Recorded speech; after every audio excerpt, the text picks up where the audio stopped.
तुलसी दुर्लभ दो। तुलसीदास जी महाराज कहते ये चीज दुर्लभ है।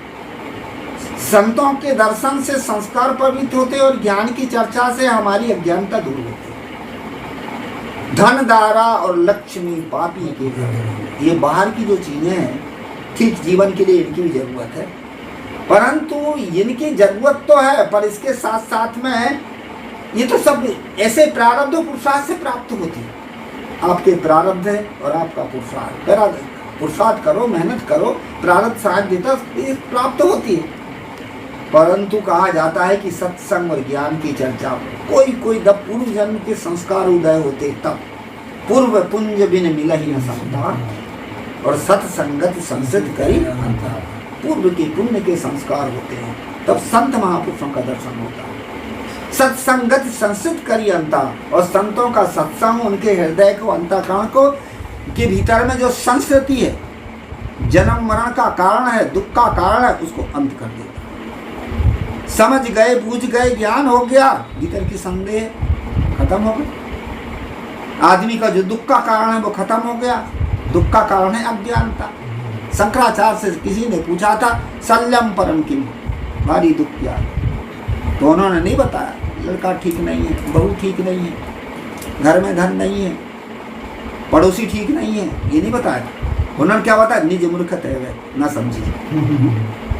अपनी ना समझी ही हमारा दुख का कारण है। समझदारी आ गई सारा दुख, और संत वही समझदारी देते हैं, वही ज्ञान देते हैं, वही बोध देते हैं, वही विचार देते हैं। इसलिए संत समागम हरि, ये दो चीज बड़ी दुर्लभ है, धन दारा और लक्ष्मी पापी के घर।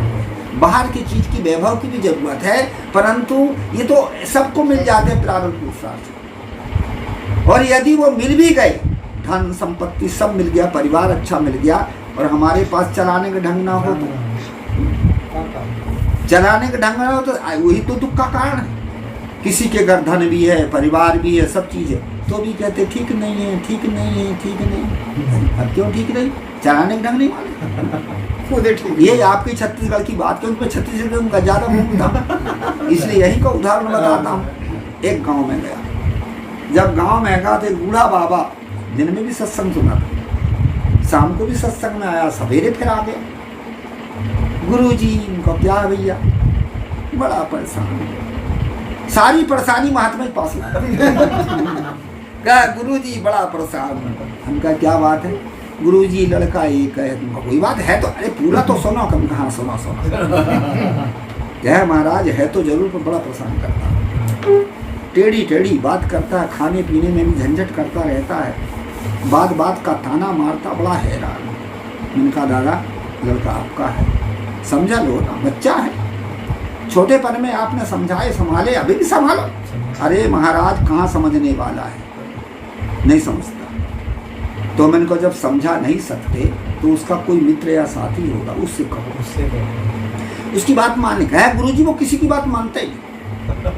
हम कह समझा भी नहीं सकते और जो समझवा भी नहीं सकते, तो ऐसा काम करो, कुछ शासन करो। मेरे नाम से खेत है, घर है, बेच लूंगा। अरे क्या गुरुजी, तब तो गला ही दबा देगा।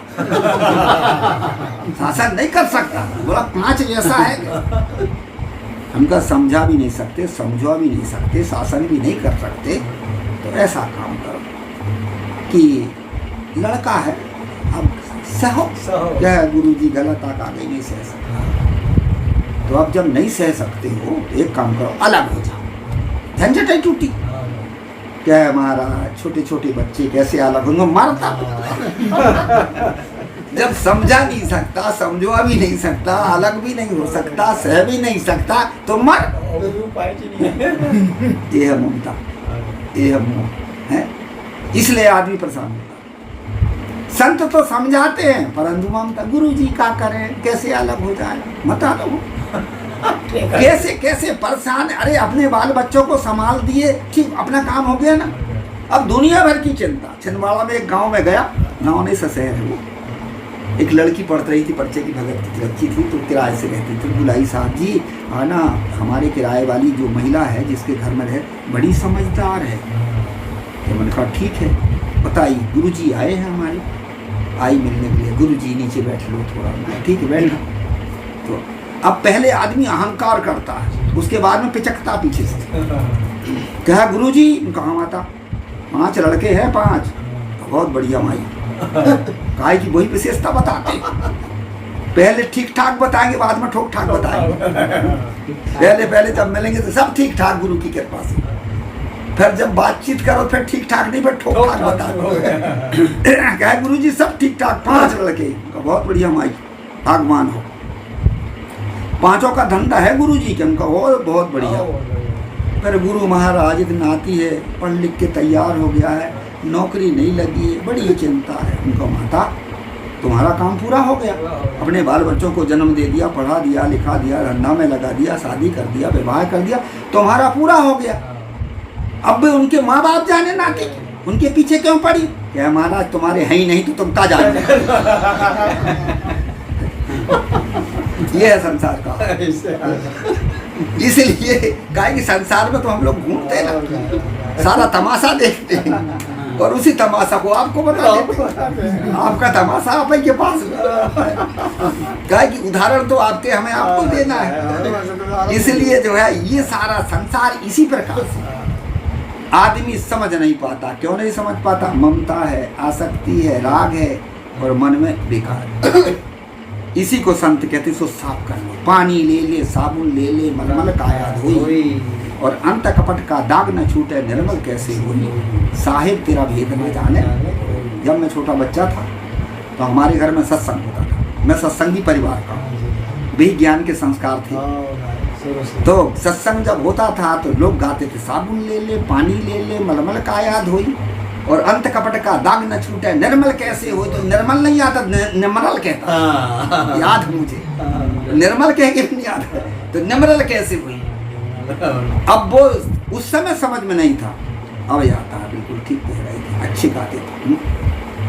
मेले दाग पड़े पापन के मेले दाग पड़े पापन के विषयन में लपटानी, और ज्ञान का साबुन लाए न धोयो, सत्संगत को पानी। यही दाग मेले यही तो पड़े हैं हमारे। अब इसके लिए कहा सत्संग का पानी चाहिए, ज्ञान का साबुन चाहिए, और ये कहाँ मिलता? साधु संतों ज्ञानियों के पास न होता। व्यवहारिक जीवन में भी हमें परमार्थ की जरूरत है। यदि परमार्थ के साथ व्यवहार के साथ परमार्थ और धर्म नहीं मिलाएंगे तो वह व्यवहार बन जाता स्वार्थ और चिंता। स्वार्थ बनेगा, दूसरे के लूटोगे, खसोटोगे, बेईमानी करोगे, या चिंता बन जाएगी, दुख आएगा। क्या करूं, कैसे करूं, ये दुख के कारण है। इसके लिए संतों का सत्संग, ज्ञान की चर्चा चाहिए। बहुत बढ़िया आपके घर में आए, बहुत साल पहले आए थे जब मास्टर जी थे। यहीं पर भोजन भंडारा भी हुआ था। उस समय श्री अभिलाष साहब जी का शरीर छूटा था। मैं इसी घर में, हाँ इसी घर में था। दिलीप घर में था आपका? दिल्ली घर की, यहाँ यहाँ से भंडारा हो गया था। यहाँ से हो गया। दूसरा दिन दिलीप यहाँ था। हाँ, तो मास्टर जी से बातचीत सब हुई, बोल रहे थे। तो बहुत बढ़िया, सभी को शुभकामना। आपके बाल बच्चे बढ़िया रहें, आपका घर सुखी हो। बोलिए श्री सद्गुरुदेव की।